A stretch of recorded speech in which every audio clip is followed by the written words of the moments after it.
A seguir, nós temos a fala da professora Tânia Regina de Luca. Ela é professora livre-docente em História do Brasil República, da FCL de Assis, Departamento de História, pesquisadora 1C do CNPq. Ela desenvolve o projeto temático da FAPESP sobre a circulação transatlântica da imprensa no século XIX. Tá? Especialista em internacionalização, né, Tânia? Foi eleita vice-presidente da Associação Nacional de História para a gestão 2013-2015, e ela é coordenadora da Comissão Permanente do PDI e assessora da vice-reitora da Unesp. Tá? Ela vai fazer uma apresentação sobre o PDI. Né? Como eu mencionei anteriormente, vocês devem saber também, a nossa gestão na universidade, na reitoria, tem sido pautada por um plano, né, de desenvolvimento institucional, que estabelece metas a serem atingidas, né, e distribui recursos financeiros para isso. Tá? Então, a Tânia vai falar sobre esse plano de desenvolvimento institucional. Uma coisa que vale mencionar é que, na gestão da professora Marilza, à frente da Pró-Reitoria de Pós-Graduação, ela também contribuiu bastante, né, como assessora na ProPG. Tá? Obrigado por ter aceito o nosso convite. Boa tarde a todos. Eu agradeço, em nome da comissão, a oportunidade de estar aqui com vocês. E antes de eu começar propriamente o que eu gostaria de falar, eu queria mostrar para vocês como é que vocês podem entrar de qualquer computador no PDI. Então, por favor, Luiz. Quem tiver dúvidas, né, vai fazendo as perguntas nas tarjetas que estão nas pastinhas, tá? Para a gente ir recolhendo desde já, para serem feitas ao final, tá bom? Então, quando você entrar na página da universidade, você vê lá Plano de Desenvolvimento Institucional. Aí, se você entrar na página, desce um pouquinho, Luiz, faz favor. Se você entrar aqui, você vê a execução orçamentária. Não tem senha para você entrar aqui. Qualquer cidadão com acesso à internet entra. E, se você clicar em Ver Execução, você vai cair em todos os programas do PDI. Né? Então, qualquer programa que você queira acompanhar. Se você entrar em algum programa, qualquer programa, você vai ver quanto dinheiro está aplicado nesse programa, quais são as ações, quais são as metas, os indicadores desse programa. E, mais interessante ainda, você tem origem, você pode clicar o ofício que deu origem ao gasto do dinheiro. Então, a marca número 1 do programa é a sua absoluta transparência. A primeira vez que a Unesp organizou os seus gastos sob a forma de programas do PDI foi no ano de 2010. Então, a Unesp aplicou a quantia de 18 milhões de reais. Hoje, o PDI tem aportado nos seus vários programas 57 milhões de reais. É impossível você gastar um tostão do PDI sem que ele seja publicizado via um ofício. E esse sistema que você vê aqui, depois, se você quiser, quando você entrar em documentos PDI, Unesp, você vai ver a patente que nós conseguimos, o reconhecimento, tem aqui o software certificado, uma patente que a gente conseguiu por esse sistema de gerenciamento. Por que a Unesp conseguiu a patente? Porque ele é uma inovação em gestão pública. Na medida em que você tem, no momento em que o professor Eduardo liberar um tostão que ele tenha na pró-reitoria para alguma ação da pró-reitoria, ele vai ter que fazer isso online. Se não fosse as obrigações que a gente tem do governo do Estado de São Paulo e do governo federal de ter esse material guardado em papel, nós poderíamos não ter papel nenhum, porque todo o gerenciamento é feito online. Então, se ele quer gastar algum tostão dele, ele é obrigado a colocar um ofício e começar isso dentro do software do PDI. Um dos desafios do PDI, que não é nada simples de ser cumprido, é justamente disseminar na comunidade acadêmica a cultura do planejamento. Porque o PDI pressupõe que você planeje.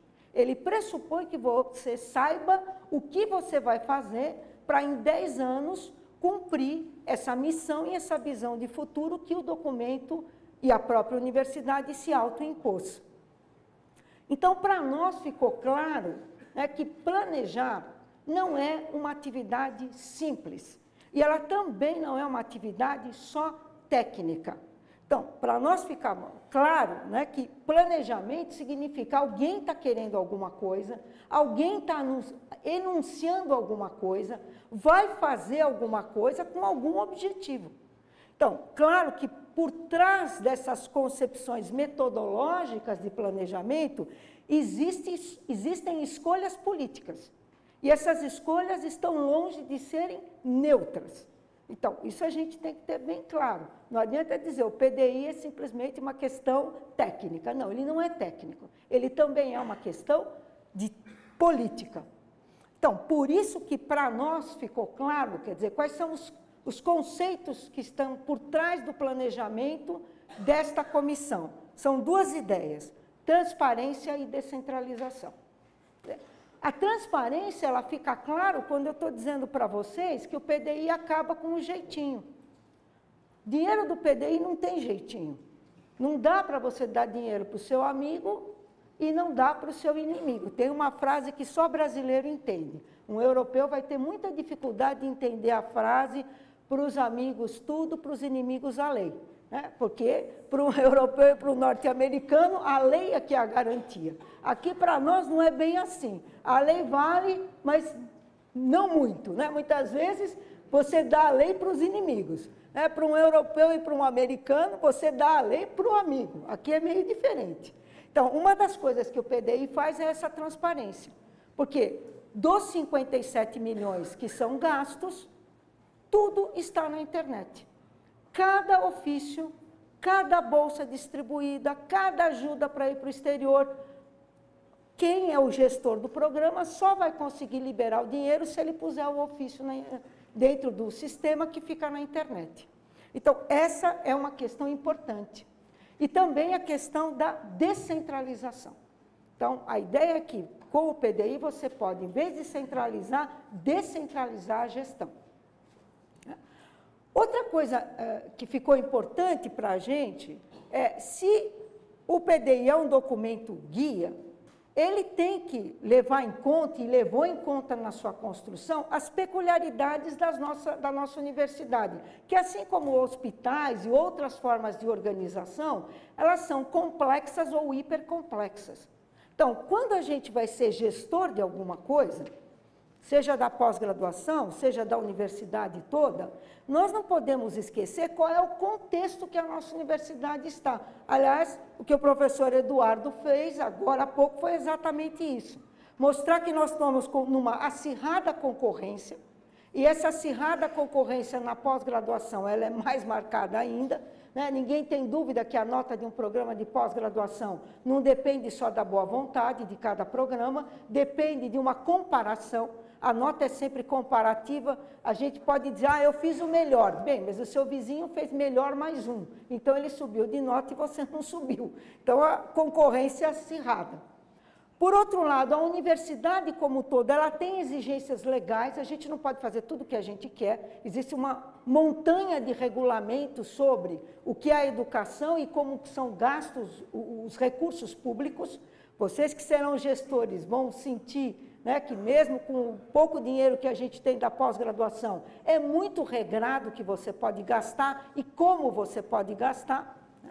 Existem normas reguladoras e nós somos uma instituição pública, o que significa que nós temos demandas sociais e políticas, nós não podemos esquecer isso, tá certo? Então, a gente está num ambiente bastante difícil. E como gestores, nós temos que saber que a natureza dessa instituição, a gestão dela é bastante difícil. Não é fácil você ser gestor dentro de uma universidade pública. Por quê? Primeiro porque nós temos uma multiplicidade de tarefas. Quer dizer, a universidade, ela não tem uma única tarefa, ela não é uma fábrica que fabrica um produto único, ela é uma coisa muito complexa. Então, ela se impõe, e é imposta a ela pela sociedade, tarefas que são múltiplas. Além disso, nós temos na Unesp uma estrutura mais fragmentada ainda do que as universidades normalmente têm. Quer dizer, qualquer universidade tem uma estrutura fragmentada, mesmo que ela tenha um único campus. Agora, para nós, isso é um fragmentado ao quadrado, ao cubo, à enésima, porque a gente sabe que a nossa divisão geográfica é uma outra questão importante. Além disso, nós temos uma complexidade tecnológica na universidade, ao que se soma que a disseminação das decisões é muito mais complexa na Unesp, é complexa em qualquer universidade, porque qualquer decisão de colegiado central em qualquer universidade, ela tem que se disseminar para as suas várias unidades. Só que na Unesp isso ainda é mais complicado, porque as unidades podem estar até a 800 quilômetros de distância. Então, a situação é muito mais complexa. E mais ainda, alguma coisa que é típica da universidade e do setor público de uma forma geral, mas na universidade isso é mais forte. Nós temos uma relativa autonomia dos profissionais. E essa autonomia ela é muito importante, porque qualquer um de nós, com ou sem cargo, pode ser ator político, inclusive os alunos. Se alguém tem dúvida, nós temos várias unidades paradas, porque os alunos estão em greve. Então, não adianta dizer, mas o aluno não é categoria. Bom, isso não vem ao caso. Ele é suficientemente ator político para parar a universidade. Então, a gente tem mais essa complexidade ainda, né?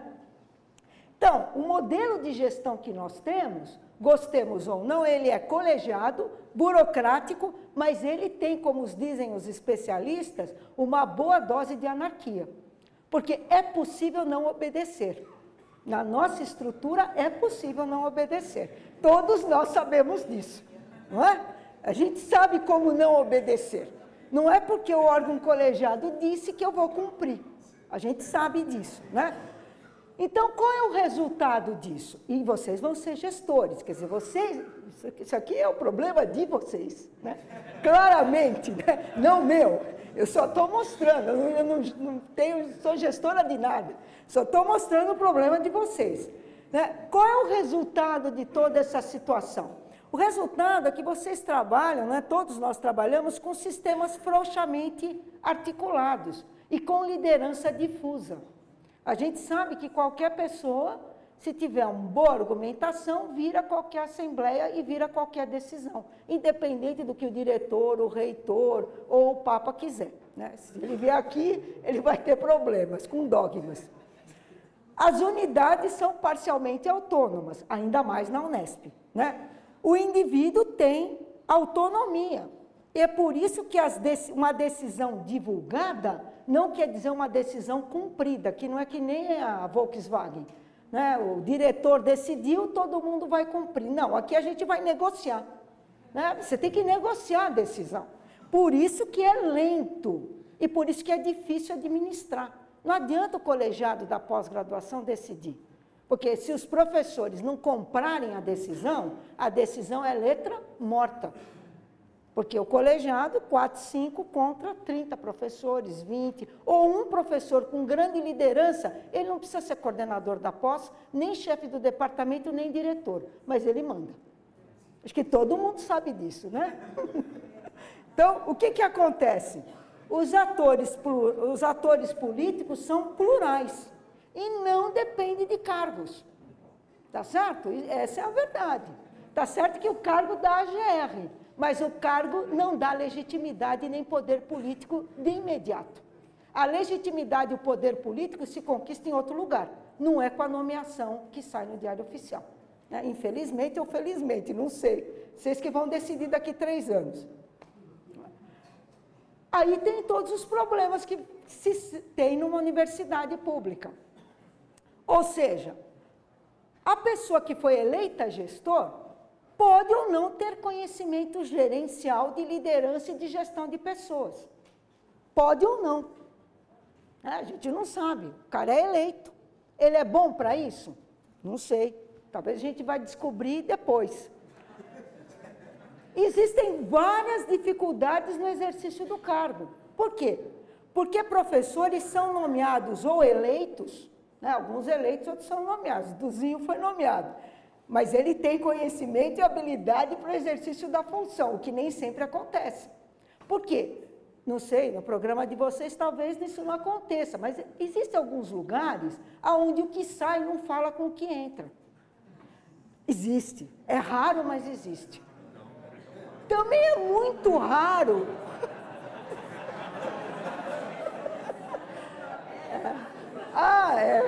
Acontece. Também é muito raro que aconteça que você sabe que o professor tem todo o perfil para ser o coordenador da pós-graduação. Ele é o melhor. Mas não se sabe por que ele não é muito querido pelos pares. E você mesmo vota no B, que não é talvez a pessoa melhor. Então, a eleição não garante que o que foi eleito é o melhor. Além do que acontece, raramente na Unesp, mas em alguns lugares acontece, que chega para você, olha, meu filho, agora é a sua vez, viu? Ninguém quer, você tem que ser. Não acontece.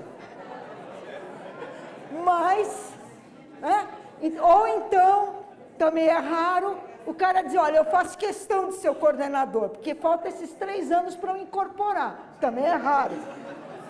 Mas acontece. Então, o que a gente vê é que, na verdade, o fulano assume o cargo, pode ficar contente quando souber qual é a gratificação, mas ele vai ter muitas dificuldades, porque ele vai aprender no processo. Ele não sabe o que ele vai fazer. Ele nem sabe quais são as responsabilidades do cargo, né? Além disso, qualquer cargo, por menor que seja, mais modesto que ele seja, ele tem aspectos técnicos e políticos, que pode, o que não pode, como não pode. Além disso, a gente sabe que numa universidade pública, onde a gente responde a demandas sociais, você espera que esse gestor, quando tome uma decisão, ele tome decisões baseadas em ética. Que as suas decisões, elas levem em conta justiça, igualdade, democracia e práticas solidárias, e não interesses de grupo que eventualmente você represente. Então, isso é uma outra dificuldade, né? O gestor, ele tem que administrar conflitos e diferenças, porque os seus colegas que não têm o cargo também são atores políticos, assim como os seus alunos. Então, não adianta vir com uma decisão pronta. Você tem que negociar, é como nas tribos indígenas, que é antropólogo aí me entende bem. E você precisa conseguir o envolvimento e o compromisso, porque pós-graduação não se faz com 3 ou 4 pessoas. Pós-graduação é trabalho do grupo dos professores. Então, não adianta um grupinho estar brigado com o outro, não envolver os outros, porque a coisa não vai andar. Então, o gestor da pós-graduação, ele tem que ter o quê? Capacidade de envolver os outros e de criar o compromisso com os outros, né? E se ele avalia os seus funcionários, avalia os seus colegas, ele também é constantemente avaliado. Então, essa relação, ela é muito difícil para o gestor, né? E, além disso, o ambiente dele está cercado, ao mesmo tempo, de normas, de burocracias e de atores políticos. E se não bastasse, você, enquanto gestor da pós-graduação, você não pode parar de produzir, não pode parar de dar aula, não pode parar de fazer tudo o que você faz. Você não vai perder sua bolsa produtividade, enfim, tudo o que você tem. Então, você dedica pouco tempo a isso. Às vezes acontece da seção ou do responsável saber mais do que o próprio coordenador.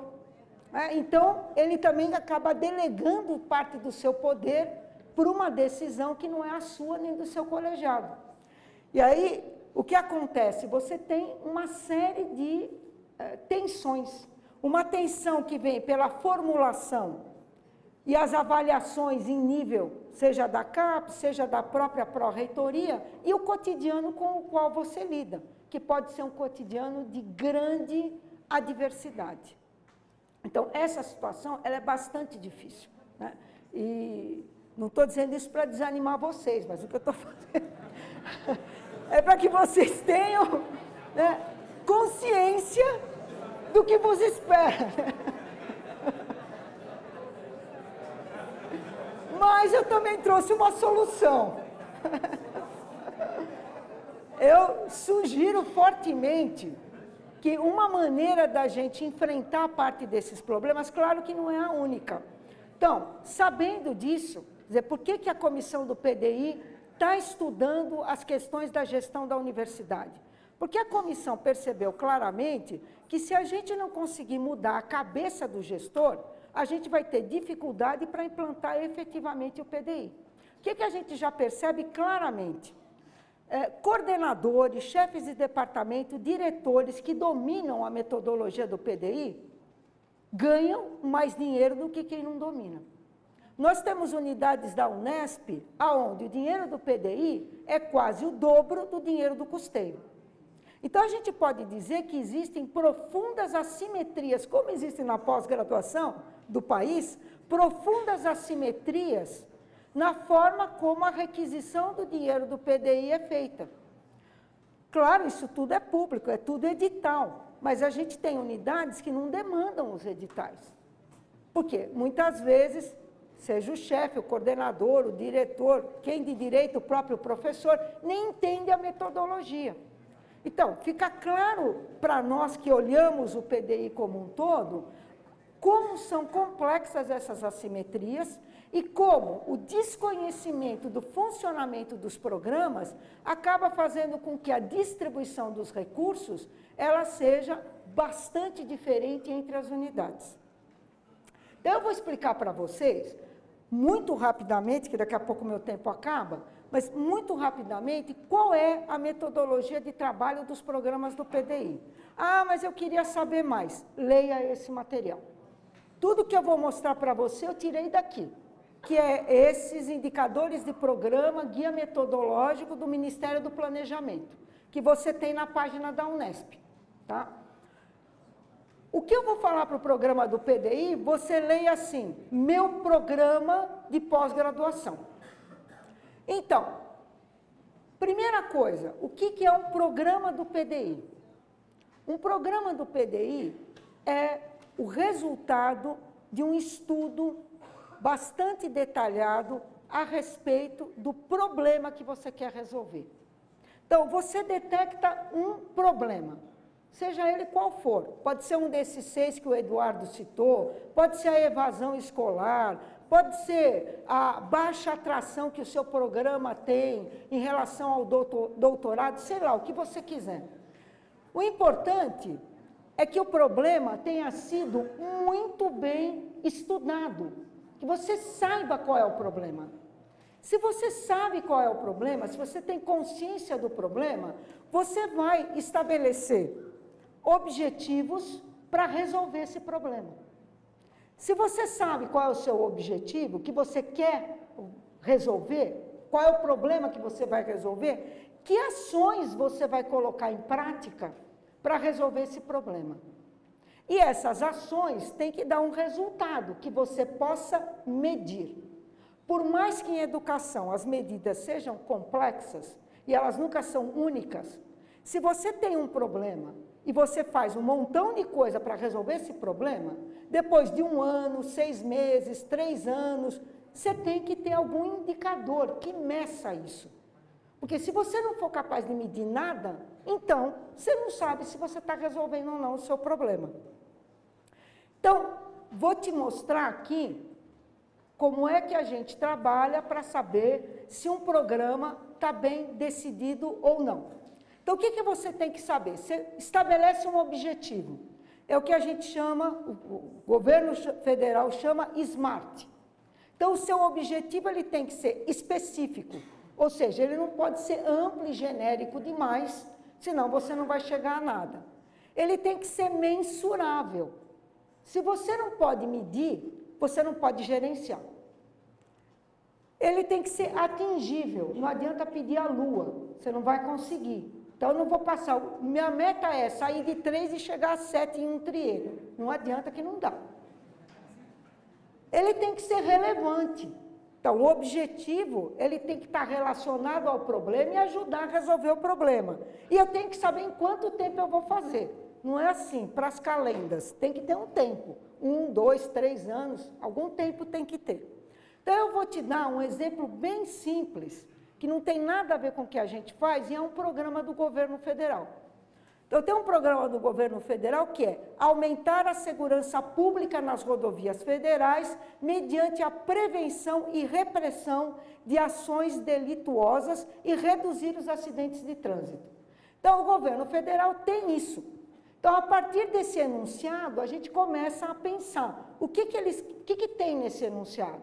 Existe uma preocupação com segurança pública nas rodovias federais, que envolve duas coisas: criminalidade e infração.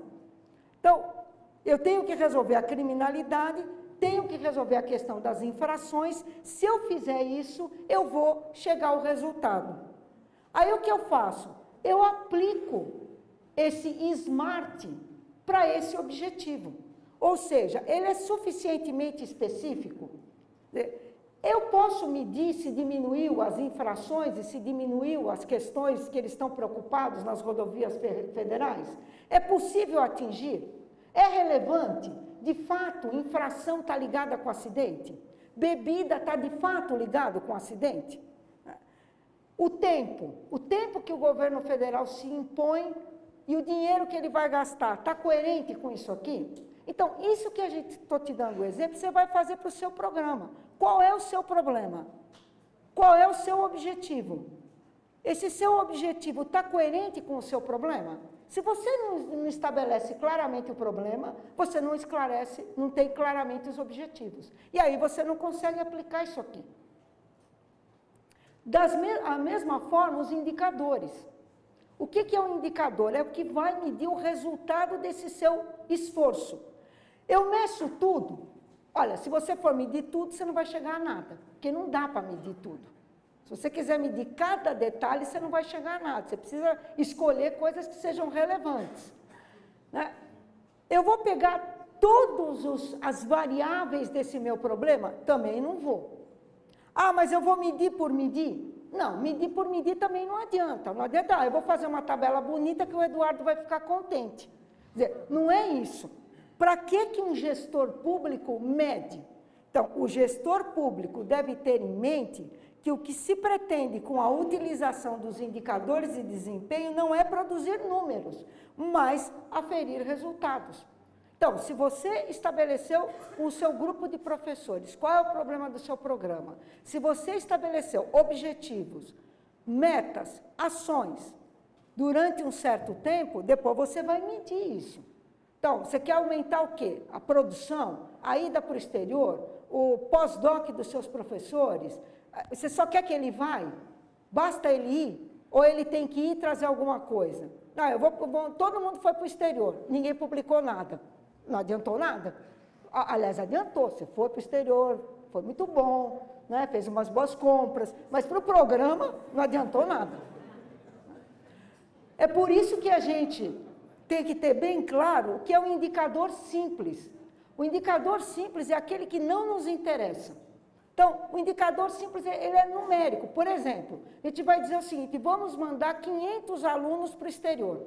300 professores vão para o exterior. Tá bom, e daí?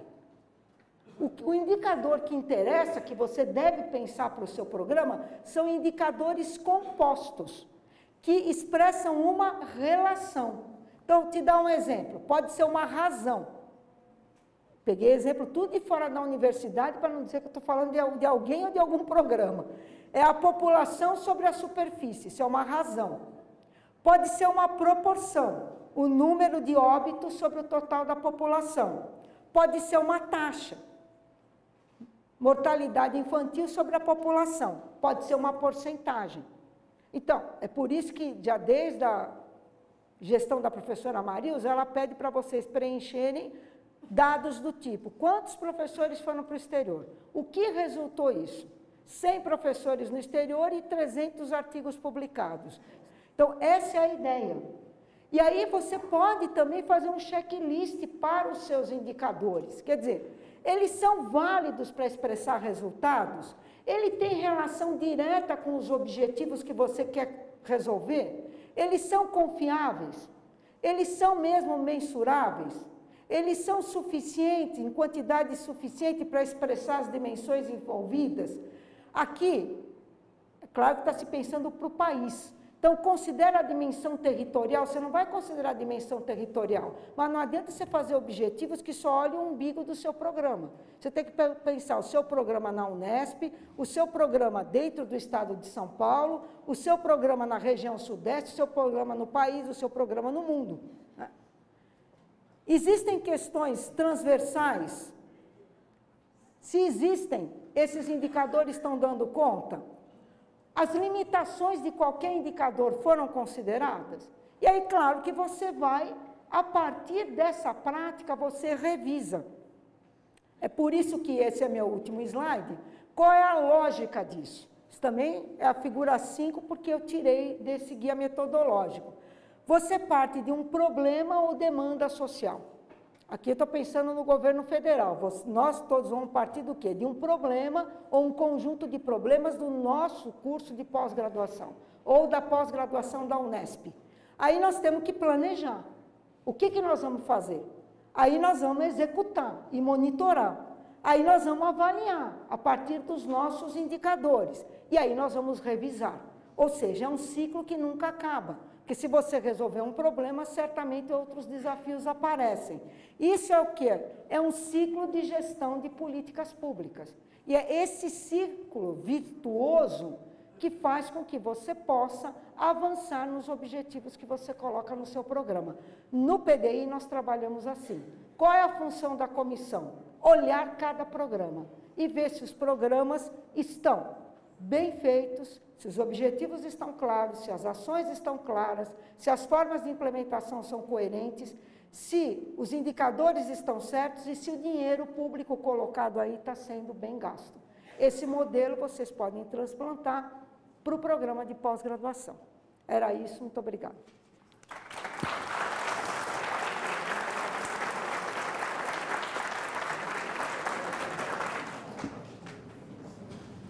Obrigado, Tânia. Acho que a dica que a Tânia dá é muito interessante, né? E desde que o sistema do PDI foi implantado na pró-reitoria, na reitoria de uma forma geral, nós temos sido forçados a fazer essa relação, né?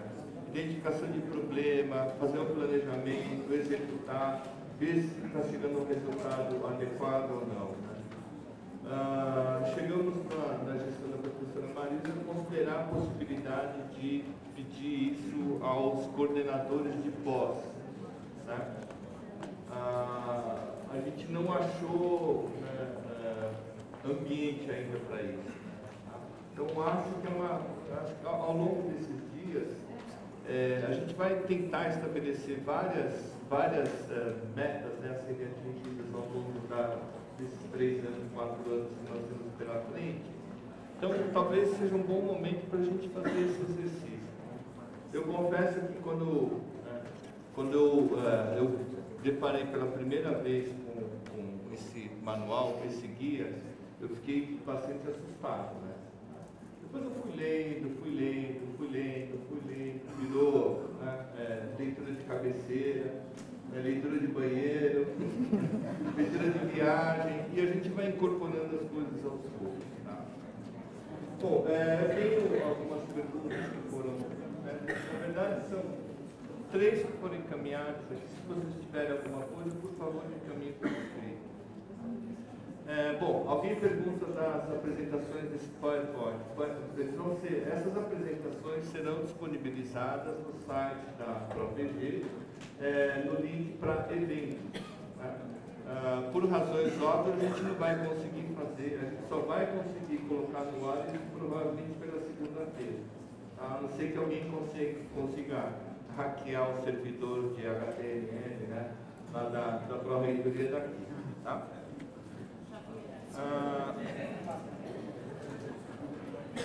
Para a Tânia, o PDI conta com alguma instância ou fórum voltado para a análise e discussão? Discussão de normas de burocracia criadas pela Unesp e que podem, em certos aspectos, impor obstáculos à realização das metas do PDI? Então, agradeço muito essa pergunta, achei muito pertinente.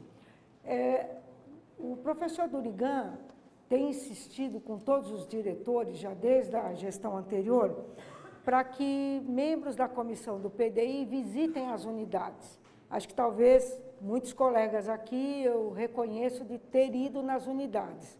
Então, o Rogério e eu temos ido a todas as unidades cujos diretores nos convidam e fazemos uma discussão detalhada com a congregação.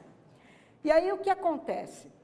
De fato, a gente percebe na comissão do PDI que essa transparência e essa possibilidade de diálogo das unidades com os gestores do PDI, ela ainda acontece em quantidade pequena.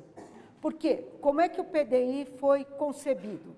Ele foi concebido da seguinte maneira: os gestores da reitoria, inicialmente só os pró-reitores, passaram a ter as suas verbas condicionadas, a palavra é essa mesmo, condicionadas à apresentação de programas PDI.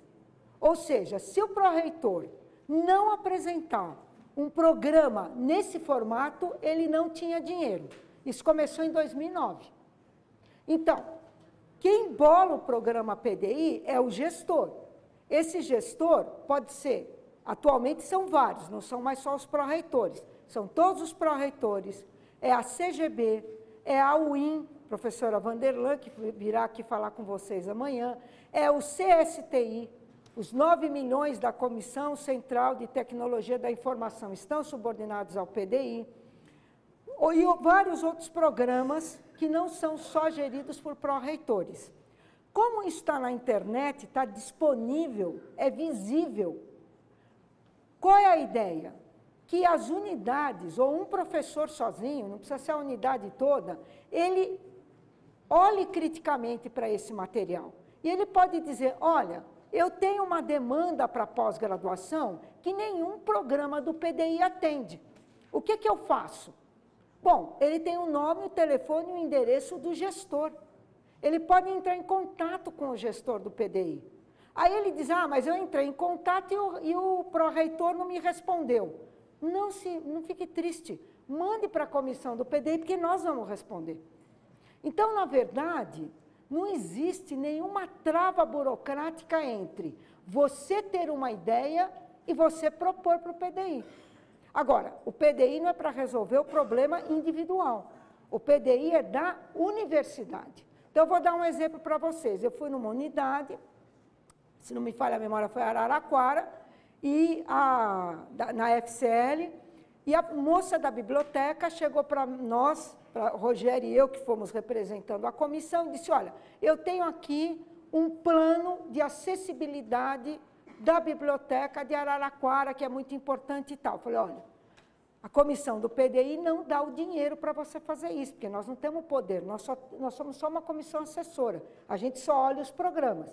E outra, a acessibilidade não pode ser um problema só de Araraquara. A acessibilidade é um problema de todas as bibliotecas da Unesp. Então, o que nós podemos fazer? Pegar o seu plano, chamar a gestora da CGB e dizer, olha, você já pensou na questão da acessibilidade? Você tem alguma resposta para essa pessoa aqui que está questionando a acessibilidade? Porque o PDI não vai resolver o problema de Araraquara, mas vai resolver o problema de todas as bibliotecas que tenham questões de acessibilidade. Então, o que às vezes as pessoas não entendem, mas eu tenho uma demanda super específica do meu laboratório. Bom, aí a gente não pode resolver. Mas se a sua demanda tiver uma vocação para toda a universidade ou para parte dela, aí a gente vai tentar resolver. Quer dizer, a gente não pode criar programas, nós, comissão, mas nós podemos chegar para o gestor e dizer para ele, olha, existe uma demanda de tal unidade, ou de tal congregação, ou de tal professor, e isso nos parece que está correto. Você não quer discutir isso aqui? Então, de fato, não existe nenhuma limitação para você opinar no PDI.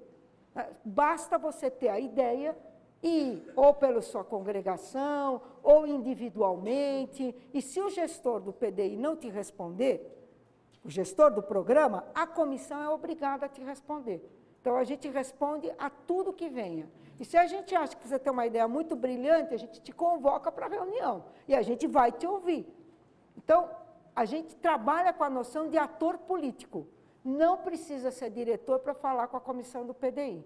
Qualquer pessoa manda um e-mail para mim ou para o Rogério, para qualquer membro da comissão, está tudo no site, e a gente vai te responder. Então, não existe essa dificuldade. Como conseguir o engajamento dos docentes no programa, além de sua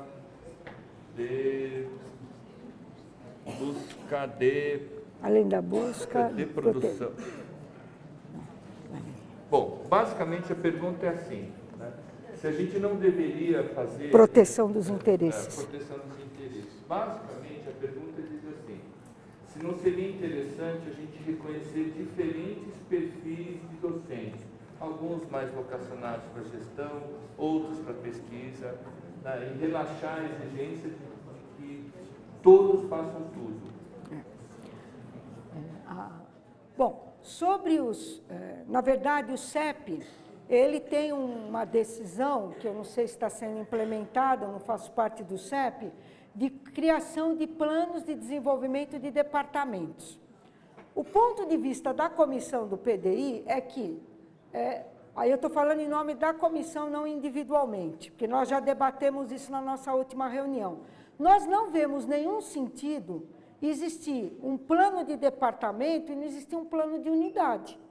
Na nossa cabeça, o que deveria existir era o quê? Não PDIs das unidades. O PDI da universidade já existe. O que a comissão assim, sugere vivamente, está disposta a ir ao campus, que nos chamar para falar sobre isso e para debater com a comunidade, o que a gente sugere vivamente é que as comunidades, que as unidades tenham planos diretores, que aliás já é até uma obrigação, mas que tenham planos diretores de fato, e que esses planos diretores sejam o resultado do que os departamentos, do que cada departamento deseja. Quer dizer, o plano diretor, na concepção da comissão, é que deveria ser a junção daquilo que o conjunto de departamentos de uma determinada unidade deseja. E aí, o que ele deveria fazer? Ele deveria olhar, bom, os objetivos, plano diretor do departamento, da unidade é esse. Eu posso realizar esses objetivos com esse PDI que está aí? Com esses programas? Posso ou não? Bom, você só pode responder se você souber o que você quer e o que está sendo oferecido. Aí você estabelece um diálogo crítico com o PDI. E você vai dizer, olha, a minha unidade X pretende, nos próximos 5, 10 anos, fazer isso e eu não encontro espaço no PDI. Não tem nenhum programa do PDI que seja capaz de responder aos desejos da minha unidade. Bom, então, vamos conversar criticamente. O que você sugere? Você sugere um outro programa? Você sugere mudar o programa? Mas você só pode criticar, assim, no sentido bom do termo, e sugerir coisas se você souber o que você quer. Se você não tem um objetivo claro, se a sua unidade não sabe quais são os desafios, se o seu departamento não sabe aonde vai, como é que você pode propor uma coisa nova para o PDI? Então, do ponto de vista da comissão do PDI, seria essencial que os departamentos, nós temos na universidade 188 departamentos, que os chefes de departamento pautassem isso nas suas congregações, que de fato nós soubéssemos o que os departamentos querem, o que a unidade quer e como a unidade conversa criticamente com o PDI. Do ponto de vista da comissão é isso, e a gente está à disposição para ir debater isso em qualquer unidade. Para quem quiser, é só chamar, a gente vai. E o outro, bom, eu acho o seguinte, aí é a resposta de achismo, né? Depois a gente pode conversar lá tomando um vinho. Mas eu acho que o mais difícil mesmo para o coordenador, e todos nós que já exercemos alguma vez essa função, é conseguir superar barreiras que às vezes passam por mágoas, ressentimentos, ódios, desamores, e mais o vocabulário aí que vocês quiserem usar, né? Porque, de fato, você só consegue envolver os colegas se houver uma postura de abertura, não é? Se você se fecha em copas com o seu conselho e os seus colegas, que você partilha a mesma leitura do mundo, e você deixa de fora aqueles que ousam pensar diferente de você, não espere ser tratado com flores. Então, a primeira coisa que eu acho é que qualquer gestor, em qualquer posição, do reitor ao cargo mais simples de chefe de departamento, o cara tem que ter uma abertura para a diferença. Eu acho que é aquilo, ele tem que ser justo, ele tem que ser ético, ele tem que ser democrático, ele tem que ser solidário. Se ele não tem essas características, vai ser difícil ele envolver os outros. Porque pós-graduação não se faz com uma andorinha só. Não adianta ter um pesquisador brilhante. É melhor ter 3 esforçados do que um brilhante. Porque pós-graduação é trabalho de equipe. Equipe só com o seu grupinho não vai longe. Então, tem que conseguir desarmar os espíritos. Tem que conseguir, às vezes o cara acabou de entrar na universidade, cada grupo fica brigando para ver para que lado ele vai. E a hora que ele optou por um grupo, ele já está excluído do outro. Gente, deixa o professor ter as suas próprias brigas. Cada um tem o direito de ter suas próprias brigas. Não vamos botar o cara que acabou de chegar numa briga de 30 anos. Que a gente não tem nada a ver com isso, tá certo? Então tem que começar, eu acho que tem que desarmar os espíritos. Isso é um bom gestor, o que consegue fazer isso. Tem algumas perguntas para mim, né? Eu vou fazer um comentário. Está muito fácil. Eu vou tecer um comentário, né? A questão do perfil. Não dá para negar que existem pessoas com perfis diferentes, né? E a gente trabalha num sistema onde se baseia na divisão de tarefas. Acho que isso é uma coisa. Tem pessoas que vai fazer melhor certas coisas do que outras. Tá? Mas também não dá para esperar, né, que existe um mínimo que a pessoa pode fazer. Acho que não dá para admitir que um docente não tenha a capacidade mínima de ensino ou a mínima crítica para pesquisa, ou a mínima para a extensão. Então, acho que o que se discute é a dose disso. Né? A gente tem que saber qual é esse mínimo que se espera para que a pessoa possa desempenhar bem alguma coisa, né? E como proceder de divisão de tarefa. Isso sem falar na questão dos relacionamentos interpessoais.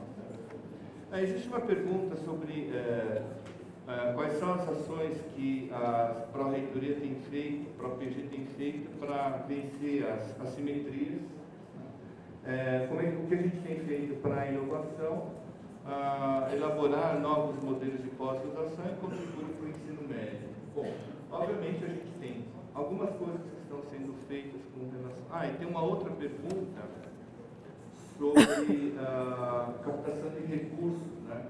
Normalmente a gente valoriza na universidade a captação de recursos em agências de fomento, né? Que a gente tem o PCE na própria PEG, tá? E outros tipos de captação de recursos não tem o mesmo tipo de contrapartida. Então parece que o dinheiro captado de agências de fomento são melhores do que, por exemplo, aqui captado pela Petrobras e alguma coisa desse tipo. E assim, que tem muito a ver com essa questão da internacionalização, da inovação, perdão. Vou responder essas duas coisas ao mesmo tempo. Primeiro, com relação à redução da assimetria, a gente tem estimulado a participação de DINTERs e MINTERs. Tá? No momento, o DINTERs e MINTERs são fechados, né? DINTER e MINTERs são fechados, mas a gente tem incentivado a participação nesses editais. Né? A gente participa da discussão, da elaboração, tudo mais. Com relação à inovação, nós estamos, no momento, a Fundonesc e a UIN e a própria EG, estamos discutindo várias ações conjuntas para apoiar a inovação. Dentre outras coisas que a Pró-Reitoria de Pós-Graduação está fazendo, aliás, eu tenho que ressaltar o seguinte: Pró-Reitoria de Pós-Graduação, esse encontro que nós estamos fazendo é distrito centro, tá? Mas nós ainda temos lá centro, né? Nós temos as residências médicas, as residências multiprofissionais, o aprimoramento, tá? Que são outras ações, né, que a Pró-Reitoria de Pós-Graduação executa e acompanha, tá? E no âmbito da inovação, a gente está discutindo a possibilidade da criação de um curso de especialização na área de inovação. Tá? Para isso, a gente está com a parceria com a AUI, tá? E com o Fundo NET. Tá? A evolução posterior, se as coisas andarem bem, talvez a gente chegue lá na frente até no mestrado profissional. Tá? Isso é o que, por enquanto, a gente está fazendo. Para os novos modelos de pós-graduação, nós lançamos em anos anteriores 2 editais, né, de uso de tecnologia de informação e computação, né, de comunicação no âmbito da pós-graduação. A gente apoiou até o momento 20 projetos, mas a gente está achando que esses são muito tímidos ainda. Né? São muito tímidos e a gente precisa melhorar essas inserções. Se não me engano, foram até agora R$400 mil, né, em 2 editais. Né? Mas a gente precisa fazer alguma coisa mais conjunta. Inclusive, a gente vê algumas barreiras na própria legislação. Por exemplo, eu mencionei o caso das teses eletrônicas. Né? A maior parte dos programas de pós-graduação não permite, não está dito que não pode, mas o regulamento diz assim, olha, tem que seguir aquele formato. Tá? A gente está pensando em fazer algumas discussões, obviamente, internamente, né? E talvez mexer no regimento da pós-graduação, permitindo essas formas, né? Liberar um pouco o tipo de apresentação de trabalho. Tá? Com relação ao ensino médio, a gente tem apoiado algumas iniciativas, né, por demanda, né, popularizando a ciência. O REDFOR, né, que a própria Reitoria de Pós-Graduação participa, foram já 3 edições, são 3 mil professores que foram formados na rede pública. Tá? Existe a possibilidade de expandir, né, essas ações. Agora, eles são bastante estanques, né? Eles estão circunscritos ao lado senso, e eu não sei também, se a gente começar a envolver o estrito senso, que tipo de problema a gente poderia ter, né? Acho que isso, o apoio ao Prof. Física, Prof. Mate, né, já é uma indicação disso.